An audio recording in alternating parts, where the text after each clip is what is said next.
put record. Darn. Oh, well. So we are recording now. By the way, you're welcome to join the program. We're on Monday through Friday, 12 noon to 1 p.m. Eastern Standard Time. 617-396-4958. 617-396-4958. Charles Moscowitz here, live Monday through Friday, 12 noon to 1 p.m. My books are available at Amazon Books, and they include my latest short book, which is called We Are All Socialists Now, A Deplorable Looks at the 2020 Election, where I talk about the election fraud. Anyways, for everyone tuning in right now to my recorded version, and I just started that, the big news today, and besides the 17 executive orders that were signed into law by President Biden yesterday, and I'm going to get into that in a minute, is that the U.S. Senate apparently is going to try President Trump and try to convict him. That Mitch McConnell did meet with Schumer, and they did discuss this, and Schumer did lay out in no uncertain terms the goal, which was to make sure that President Trump never runs for office again. They're going for the head on the silver platter. I mean, this is almost the equivalent of the Tsar Nicholas solution. Not that bad, but certainly, politically speaking, the equivalent. And that, it's based upon this this phony accusation that Trump is somehow a terrorist and an insurrectionist. It's all lies. But they're going to do it, and I think that they may pull it off. They've got they have to have the U.S. Senate needs a 2/3 majority to do this, and I don't doubt that all of the Democrats are going to do it, because why not? It's political. They feel they got nothing to lose. They serve 6-year terms, and they're so convinced, and probably rightfully, that the media hatred that has been stoked against Trump and all the lies that have been told about him for 4 years and all the viciousness will carry them through. I mean, it's actually, if they're afraid not to do it, because, the power of the establishment elite, the internationalists, the globalists, the top 1%ers, as Occupy Wall Street used to call them quite accurately, and all of their media lackeys, has been successful enough to make sure that they know that their power will be perpetrated if they do this, and that they have to do it to stop the opponents. As far as the Republicans go, we know that there are several traitors mixed in there. And we know that, for example, Mitt Romney and Susan Murkowski and Susan Collins of Maine, probably a few others, will probably sell Trump out. Why not? They don't have anything. They don't care politically. Maybe they think that they'll gain from it. They know that these are lies, but it's all a political calculation. And but they need 17 senators from the Republican side to actually convict. And I think that they are using extreme measures to get that to happen. I do think that they're going to go for it. And I think they very well may pull it off. There's going to be a vigorous and concerted final blast of hatred and lies to try to pull it off. And we're going to see it roll out. I think they're going to try to temper that to an extent with the hope that it doesn't hinder or derail the Nazi agenda of the Biden administration and their implementation of their various orders, which I'm going to get into in a minute. So that's what they're balancing. But I think that in the bigger picture, they're determined to do it. And the way they're going to do it, as I mentioned before the recording here, gives me a chance to re-edit the fact that I forgot to press the record button. I mean, there's so many buttons I need to press here, and I'm not the best at button pressing, but there we go. it gives me a chance to re-edit a little bit. The way they're going to go about it is through terror and through tactics of intimidation and threat.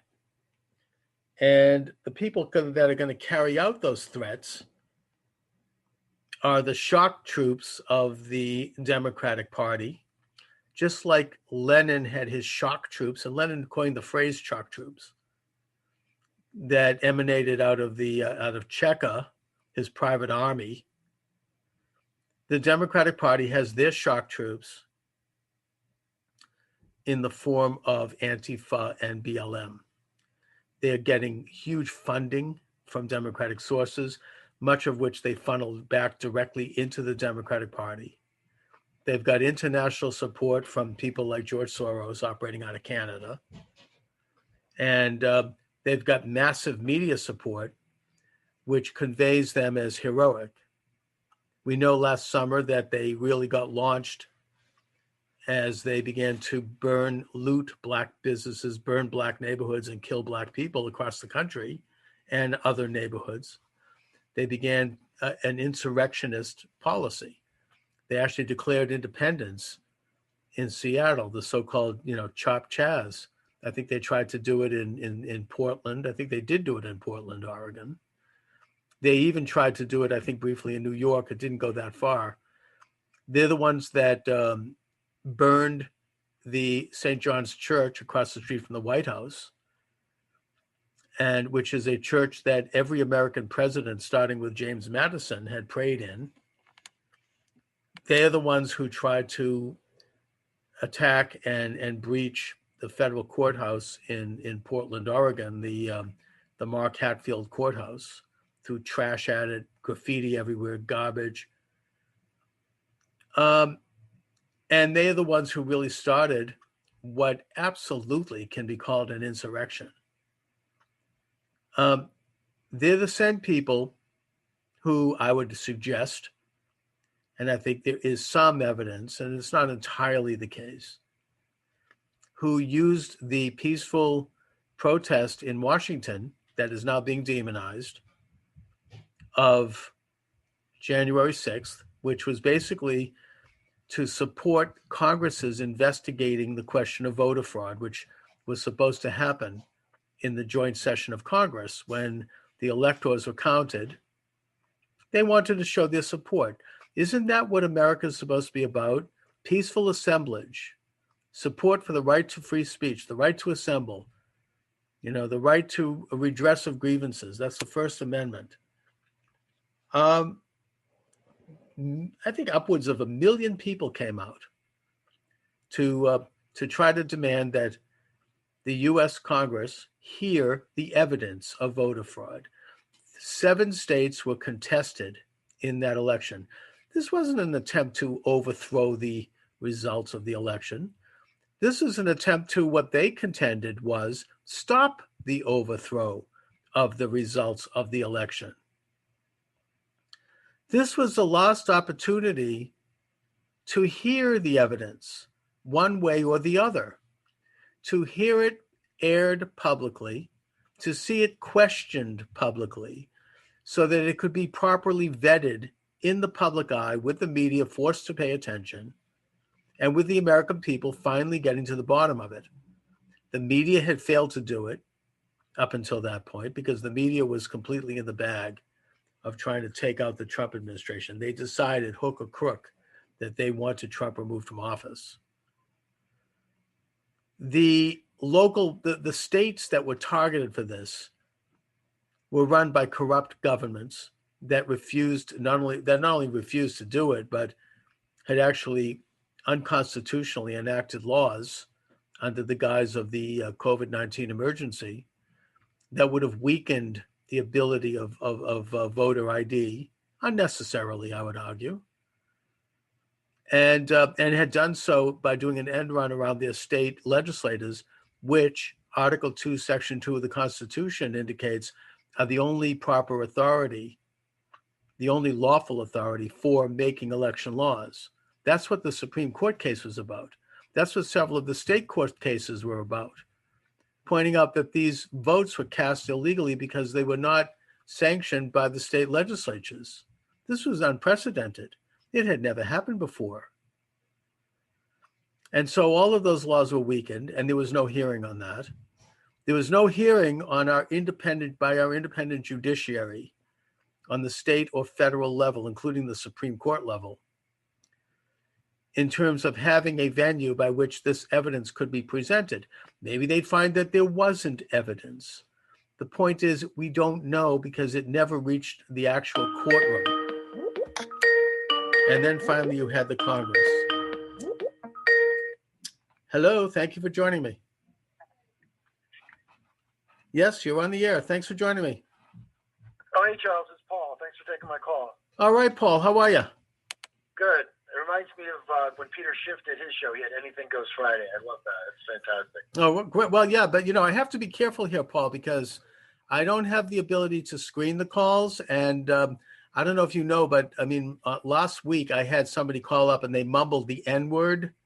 And as a result, I was suspended from TikTok. So I just, I don't know. I'm really, I want to do this. I want to proceed with it. But if people are going to try to sabotage the show by using such terms and by, what I would suggest anyone listening here, let's pretend this is a radio station and let's talk, let's stay within the bounds of what is acceptable language-wise.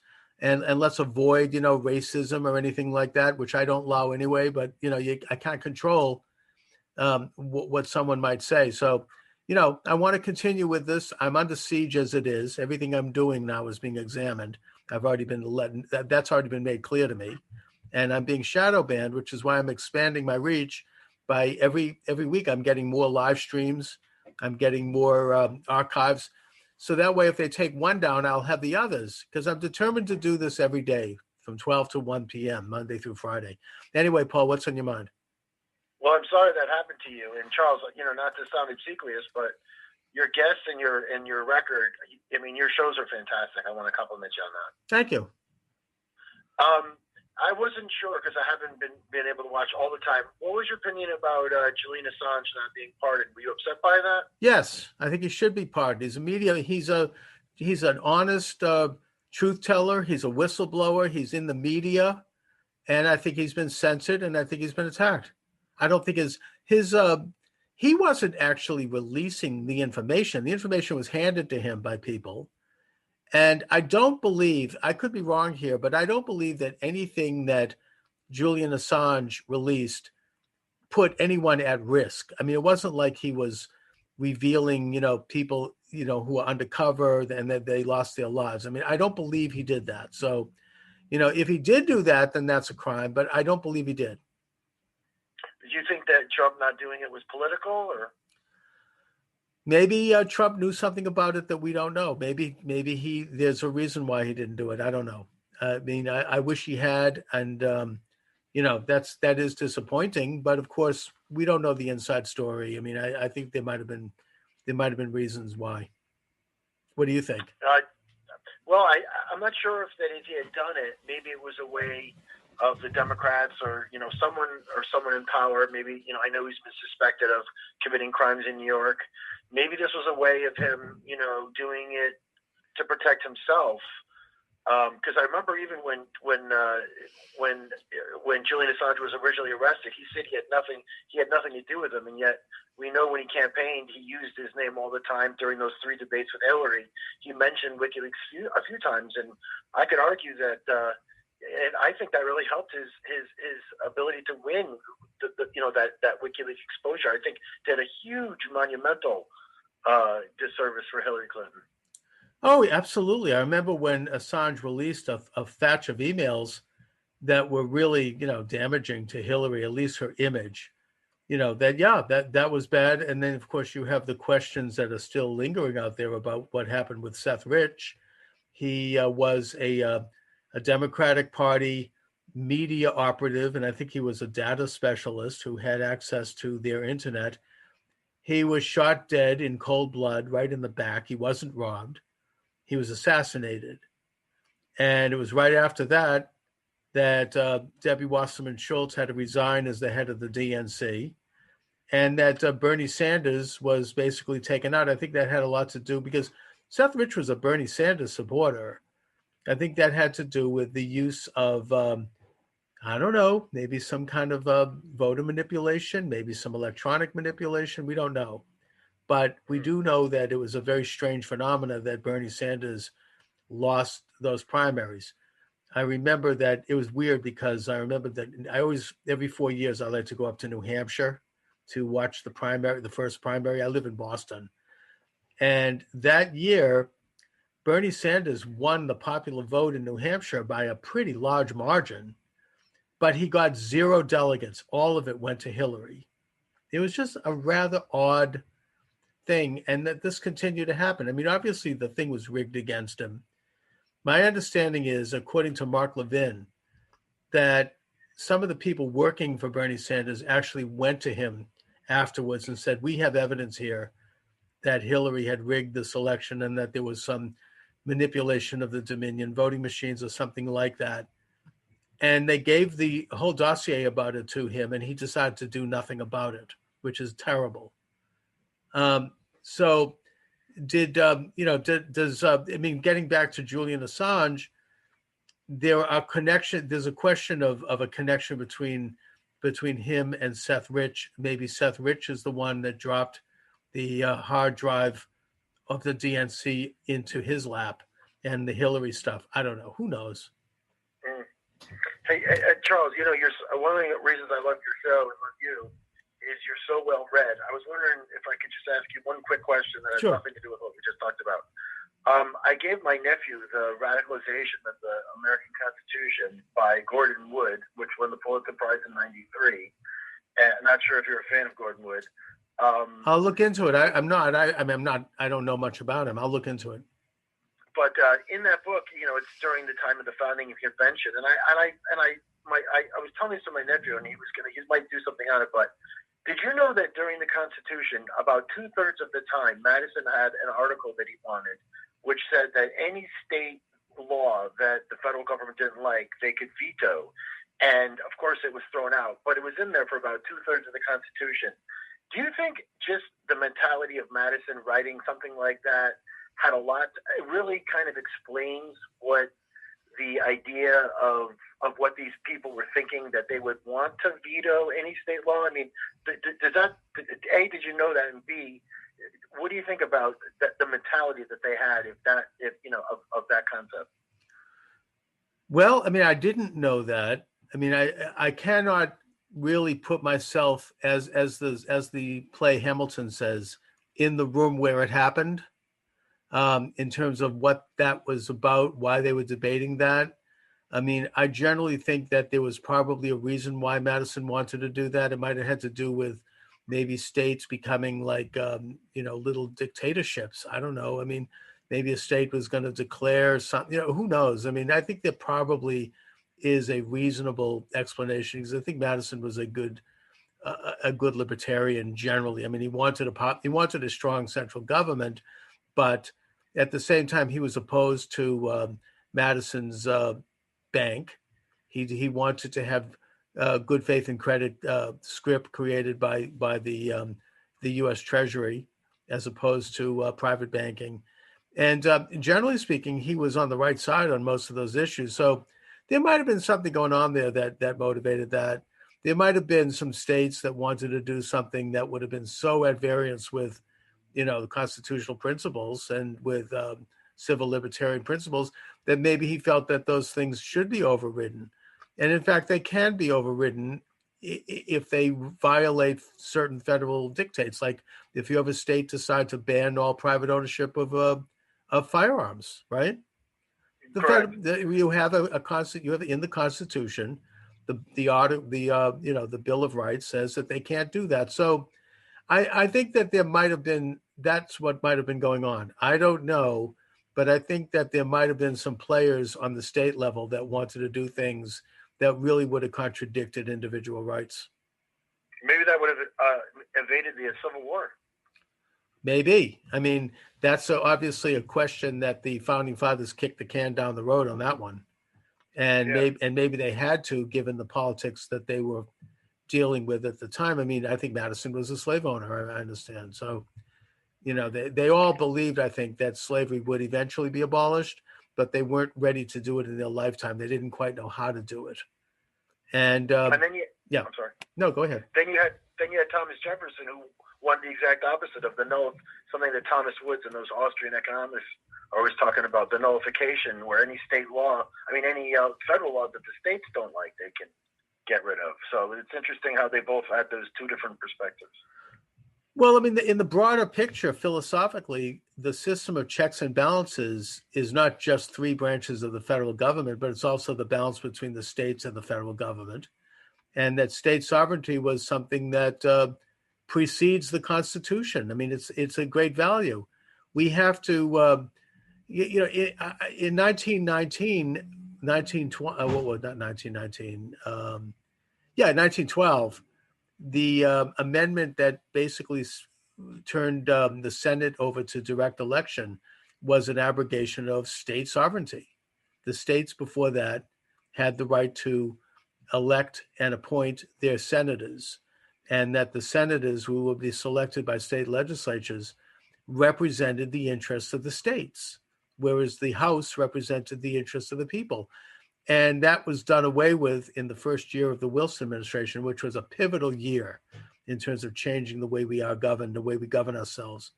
And that, I think, had a very bad effect, because now the Congress, now the Senate they don't represent the states, they represent the federal government itself.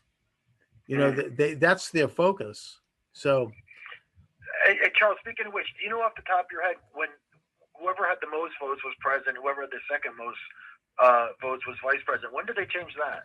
I think they changed that in 1800 after the election. There's some very interesting things. I'm not a student of that, but I know that Thomas Jefferson was a candidate for president, and he was also the vice president, which made him the president of the assembly, the one that just took place here on January 6th when it was stopped, where the electors were counted, and he actually declared himself as president. I mean, he said, I'm not going to recognize this delegation, and which would have made Aaron Burr president. And I think that while he was a great president, nevertheless, I think that led to some changes in the Constitution, which said that, the president and vice president would have to run as a slate, and you wouldn't have the opposition become, the candidate. Interesting. Yeah, because if you think of it, if it was still that way, Trump would be vice president right now, which seems a lot more democratic. Well, I mean, I actually had a guy on the show, a while ago. I forget his name, but he wrote a book basically calling for this. He was like, we should have a proportional election where the person who comes in second is going to be both vice president, and then they'll share the presidency, almost a co-presidency. So I remember at the time, I'm like, oh, okay. So then you wanted Barack Obama to share the presidency with Mitt Romney or with John McCain, or you want to have, Clinton have to share, and he kind of backed away from it. It's like, that doesn't work. I don't think that's a good idea. Charles, when you went to high school, did they teach civics? Yeah, they did. And I something, I don't think that they are now. I don't think they're not. You can't find a copy of the U.S. Constitution in a high school. You cannot find it in a civics class. I've always suggested to anyone who's listening that anyone can pick up the U.S. Constitution. A high school kid could read it and understand it. It's not written in the kind of totalitarian language that we're used to from legal papers, where they fill it with a lot of jargon. It's simple, it's direct, you can read it and you can get it. It's not that hard. I also recommend that people take the time to read the inaugural address of President Trump. It is a very important document. It's a document, especially now, that we ought to read, because we need to understand before they try to destroy it and drop it down the memory hole. We need to understand what his philosophy was and what his presidency accomplished. This is I just published a book called We Are All Socialists Now. It's a quick read. I think it's still free, by the way, on Amazon. And I put that in the appendix, and I did a chapter on that. But mainly, the book is about the voter fraud. I'm looking forward to your Satan book. I own your God book. Thank you. When is that coming out? Your book on Satan. My book on Satan is. I'm just getting back to it. I took a break from it to write that quick book about the election. Right now, I'm taking another quick break from it to write a quick book about how we're moving into a Nazi period, a soft Nazi period. But so I don't know. I mean, I'll have that one's that's a tough one. I'm finding that to be emotionally draining to write that book. It's such a. I bet it is. Yeah, but I'll get to it. I'll get it out. I mean, I have to really put my mind to that one. Anyway, just as a tip, Charles, the way I look at it, and I told this to David, was anything that people do that serves God is God, and anything that people do to rule man or try to control man is Satan. And if you're looking at the Ten Commandments minimally, thou shalt not kill, thou shalt not steal. I mean, you just go from there. I mean, at least I'm a Catholic, so that's the Catholic perspective, which I think is also the Judeo-Christian value. Yeah, and the Jewish perspective, I would point out.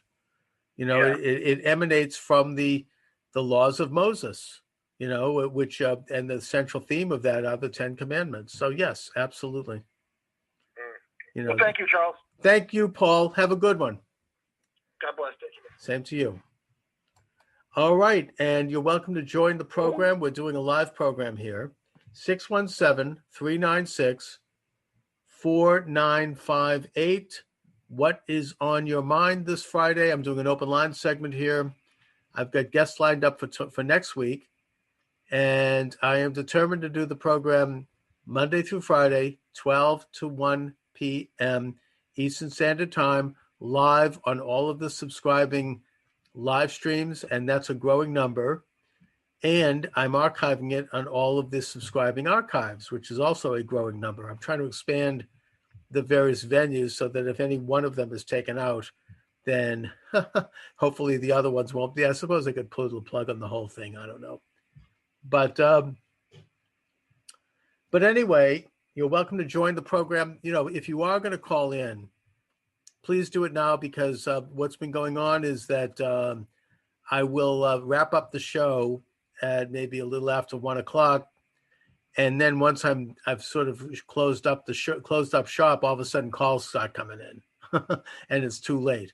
So, if you are thinking about calling, please do it now. 617-396-4958.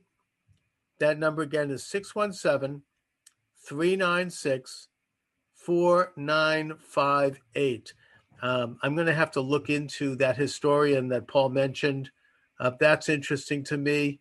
I've got a book coming in from Anton Chatkin he's a pretty controversial historian, I will admit, and I take anyone with a little grain of salt, but I like his stuff. He tends to look at the difference between American nationalism and what he suggests is the internationalist, globalist, Wall Street, City of London, axis that is interested in unfettered free trade and informal world order. And so on that one, I'm kind of in sync with him, although there are some other areas I'm not so sure about. I know, I think he had an association for a while with Lyndon LaRouche, who I look at with suspicion. He had been a former communist. I don't know. I just don't trust that. But he's a good writer. He wrote a book called Treason in America, which I liked. So I'm looking forward to reading that. And I've got other things. I'm reading Jay Dyer's book, which is about occult Hollywood. Very interesting. He does movie analysis of the occultic symbols that are fixated into Hollywood movies and what that means. That's very interesting to me. I enjoyed having on David Whitehead yesterday, whose program Truth Warriors gets into a good kind of look at the deep state and its connections. I don't agree with everything he had to say, and I don't understand some of it, But in the interest of the free and open exchange of ideas, I think he's an honest and sincere presenter of his points of view, and they are important views. I mean, it's going only can lead to greater thinking, greater enlightenment, and for that, I support that. Anyway, to go back to my discussion on the issue today. So you have the upcoming conviction of President Trump. You've got threats that are being issued by the Democratic Party shock troops, the Antifa BLM, against the lives and the safety of senators who may vote against it. This threat was issued by Michael Moore, who is an influential insider, movie documentarian. He's big in Hollywood. He's big in the Democratic establishment. He's one of these sort of what we now call influencers. And he just gave an interview where he said just this. He said, any of these people who are not going to convict Trump, they're going to be in big, big trouble. And, we're going to go after them. And it was very threatening, frankly. And I think that, again, we had the shock troops, which is what Lenin called the Cheka, his private army. That's what these people are, essentially, the Antifa BLM. Do terror last summer by looting black businesses, burning black neighborhoods, and killing black people across the country. And they did so as a way to create the sort of social disorder that terrorism does, because they felt it would help defeat Trump. When Trump tried to call out the National Guard in Portland, Oregon, he was attacked for that, so he backed away. When he tried to call out symbolically the attempt by these thugs in Washington, D.C. to start looting monuments, I mean, they were on their way to the Jefferson Memorial. They had, they had the Andrew Jackson statue in a noose in front of the White House, and they had firebombed St. John's Church, which is a church that every American president from Madison to today, with the exception of Kennedy, because he was Catholic, had worshipped at. I mean, this is an important historic institution, a spiritual institution, that it had been firebombed. And President Trump went out to show a personal show of force by standing in front of it and holding up a Bible, which I thought was a great and inspiring thing to do.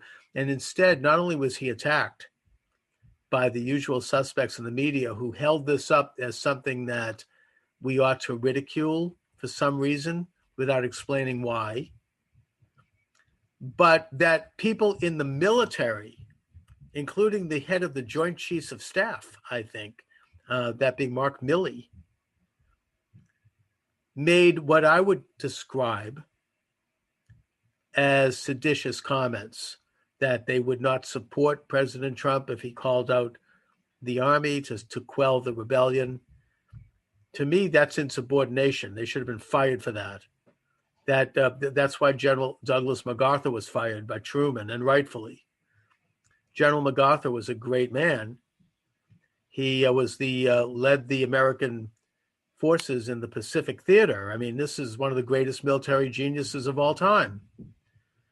He masterminded the Incheon landing in Korea, which is viewed by military historians as the greatest single military maneuver in history. It was It was a coordinated land, sea, and air operation that drove the North Koreans out of South Korea very quickly. But he was insubordinate to the commander-in-chief, that being the president of the United States, Harry Truman, and Harry Truman fired him, and he should have. So, I mean, Trump couldn't do that, though, because the enemies that were arrayed against him were too powerful. It could have led to a coup d'etat. So he backed down. And as a result, the shock troops are still there. I believe that it is those same shock troops, and I stand by this, that were at least partially, if not more than wholly, involved in the incursion in the U.S. Capitol building. We've already identified several of them, including this guy, Mark Sullivan, who was an Antifa guy or BLM guy, and who was seen at their events leading the charge into the Capitol. We know that this was a setup for several reasons, and it was a successful one on their part because they have the whole media behind them. To first of all, stop the hearings, which they did. I got into this already. I will reiterate quickly. Excuse me.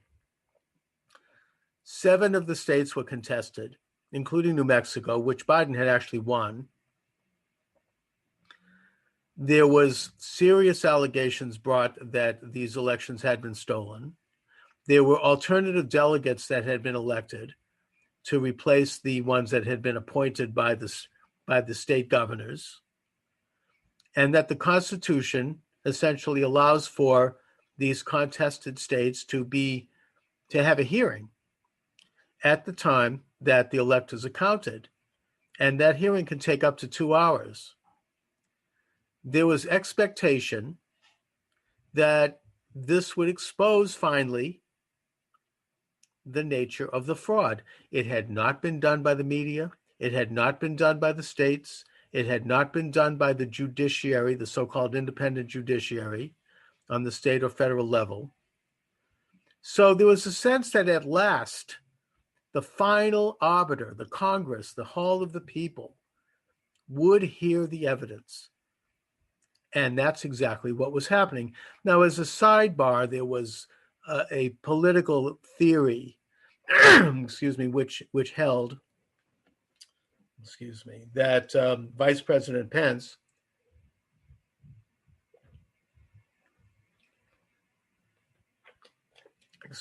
as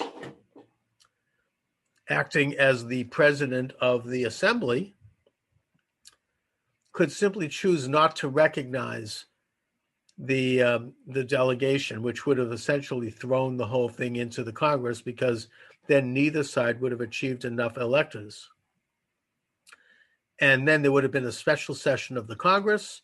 Each state would have sent up one delegate. Those delegates would have been appointed by the legislatures. And given the fact that there are 31 legislators controlled by Republicans, that would have meant that Donald Trump would have won the election. But Vice President Pence chose not to do that. Now, that is, I understand, what was done by Thomas Jefferson. I was just talking about that with Paul, that Jefferson basically, refused to recognize a delegation, which made him president. Pretty corrupt, but, he was a great president either way. But Pence chose not to do this. I don't really hold that against him. I think that was very, a legal theory that could have gone either way, and Pence chose not to do it. I don't think that that's not, to me, that's fine. However, the Constitution was clear that if a delegation was contested by at least one senator and one House member in writing, then there would be a hearing, and that's how it had always happened. That's how it happened when Bush won. I think there was a contestation of the state of Ohio that was brought by Senator Barbara Boxer, and there was a hearing. That's how it happens. And so those of us who finally wanted to hear the evidence one way or the other were expecting 7 hearings because there were 7 states to be contested. And in that capacity, we expected these hearings and the process to stretch on possibly for several days, and that the states were to be called in alphabetical order. The first state that was contested was Arizona, and apparently in Arizona, they're still suing. There's a huge amount of corruption in that state. I think it's pretty easy to prove that that state had a stolen election based upon what I've been reading from their own state legislators. And Arizona started to present the evidence. I watched some of it on TV. I was actually doing this broadcast at the time, so I couldn't watch the whole thing, but I watched them begin to roll it out, and it was stunning. and it was shocking, and it was great, and it was amazing. And then all of a sudden, I went back to doing some talk, and I turned back the TV, and all I could see were people battering the doors down at the U.S. Capitol, and I saw police with water hoses that reminded me of Selma, Alabama. Putting that aside, the fact is that once the evidence was rolled out and once they started to present it, everything came to a stop. How convenient was that? We never got to hear the evidence because the whole thing was suspended because a couple of people dressed in Halloween costumes came in. I'm not apologizing for this. There was people who died, who were shot dead. Okay. I would suggest that this was an Antifa BLM participating thing, at least. I think that the Trump people also went in. I think they followed them in. And so the whole thing was suspended, and it didn't reconvene until like 1:00 in the morning when everyone was asleep. The country wasn't paying any attention. And then they just gavelled Biden through. There was no hearing. In a way, the same thing happened on election night. In the wee hours of the morning, 5-6 states stopped counting. Then they suddenly recounted again, and all of a sudden you had Biden getting these strange drops.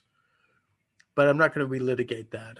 That would have all been evidence that could have been debated at these hearings, and we didn't get that debate.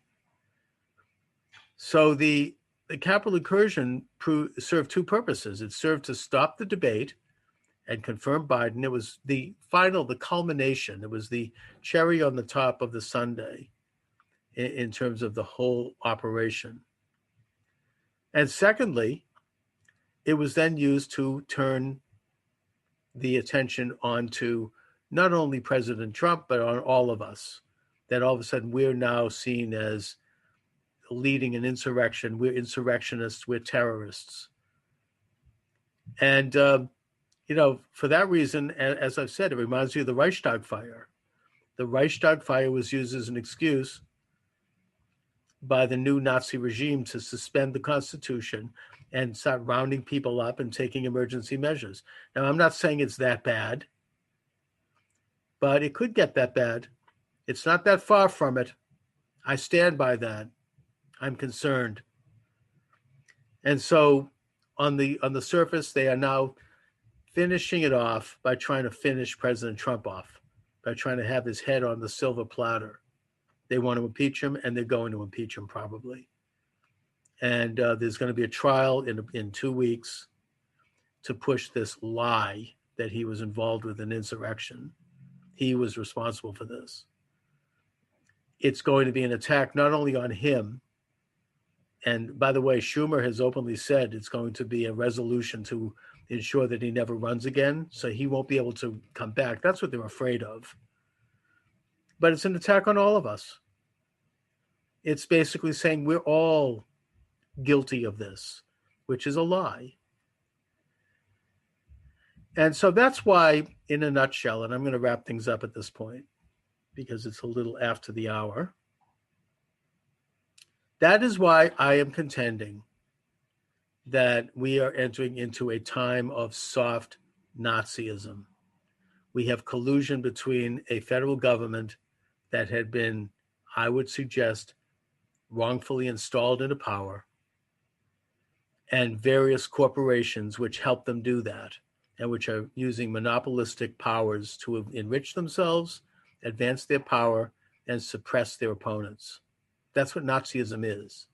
It is a partnership between government and certain members of the private sector. Now, I'm not saying that the Biden administration is doing this formally, but they're doing it in the de facto sense. They're doing it by turning a blind eye to the censorship, by turning a blind eye to the fact that the Nazi street thugs are being promoted by their friends in the media who are part of this collusion, and that the overall effect is a suppression of free speech and a suppression of personal liberty.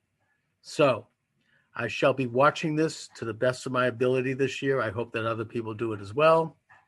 I want to mention that my TikTok has now been restored. And so I'm probably going to do a live TikTok later today. Check it out. Please subscribe to my station on YouTube. It helps me to get subscribers. I've noticed that some people are being taken off my station at YouTube. So to counter that, I would really appreciate it if you would subscribe to Charles Moscowitz Live on YouTube. And my books are available at Amazon Books, right? I mean, particularly my latest book, which is a quick read. I think there's still some there that are free. I'm not sure, but I believe there are. And that is, it's quick. You could read it in one sitting. It's very short. We Are All Socialists Now, a deplorable looks at the 2020 election. So on that note, I want to thank you all for watching. I want to bless this country. I want to bless our president, and it is Biden, because he is the president, and I bless our system, not because I like him, but because I'm grateful that we've had, a transition of power into a new administration. Whatever that is, we have it. We didn't have a civil war. We don't have a revolution in the literal sense. I'm nonviolent. I'd never advocate any violence. I'm not a pacifist, but I mean, I believe in the nonviolent movement of the late great Reverend Dr. Martin Luther King Jr., that we should have nonviolent resistance. So I bless this country. I bless this administration. I bless you. And I hope God blesses America. Anyway, thanks for watching, everybody.